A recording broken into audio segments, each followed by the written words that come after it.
During the final days of my school year and beginning of summer, I was filled with thoughts of ambivalence about going to Australia. I wanted to be a normal freshman attending college in Boston, but at PDO I suddenly became excited because I discovered there would be a whole class devoted to one of my favorite things to do, service. The following is a clip from an interview I had with Khalees about my views on service experiences in Australia. Okay, so my first question is, coming into service learning, what's your biggest expectation? I just really plan on helping out the community of Melbourne and Hawthorne, because like I said, I've done a lot of service experience before in my past, and I was just really looking forward to doing it not only in another country, but on the other side of the world. Okay. What has been the most substantial thing you've gained from service learning, personally?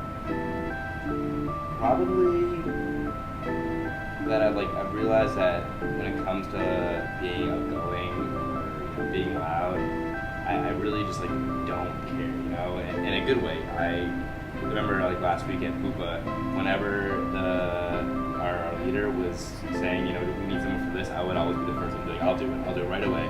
She was like, who's a strong voice? I do. So, I was always the guy yelling at the bikers to cheering them on at the finish line or directing them toward the lunch table. So, I really learned that about myself, that, I'm a very outspoken and loud person. What was your biggest pro of service learning? Probably learning that about myself and strengthening friendships. I remember at our Red Cross meeting, that's where I met one of my good friends, Evan. That kind of sort of hit it off for us. At Door Knock Appeal, I went around with Tom and Ethan on a day that we were supposed to go by ourselves, and that was fun for both of us. And last week at Around the Bay, I really grew closer to a lot of guys. I grew closer to Spencer and John, so it was a good for me to get close to all these people through my service. So you think the service learning experience has played an integral role in you building relationships with people within the Inuit Australia program? Definitely, no doubt. What's up, man? We're on our way to Bupa, Around the Bay in a day. What are your feelings right now?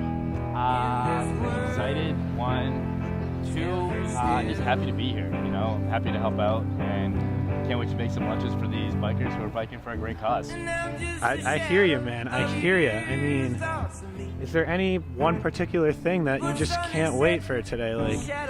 Anything you've read about when you were reading up on this, or what? What I was really anticipating has already happened. I was cheered on some bikers back there, and to hear them being grateful about it, it just warms my heart. It makes me feel like a good person. So you know what? My goal has already been accomplished today. I can only go above and beyond from here on out. During the day, I packed lunches, scanned bracelets, opened tons of Powerades, and found some time to meet new friends. I also worked the megaphone and gave medals to finished riders.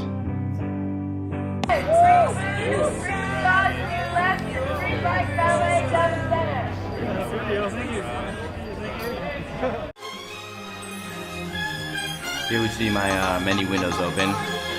I'm about at probably my 5th hour of the library today. As you can see, we're all working very hard on our first college research paper.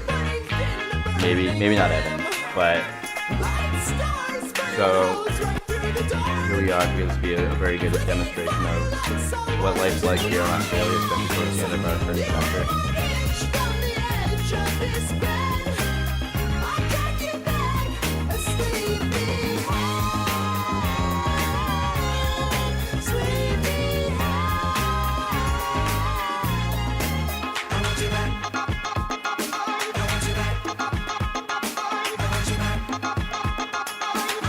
Apart from service learning, I forged some bonds that will hopefully last a lifetime.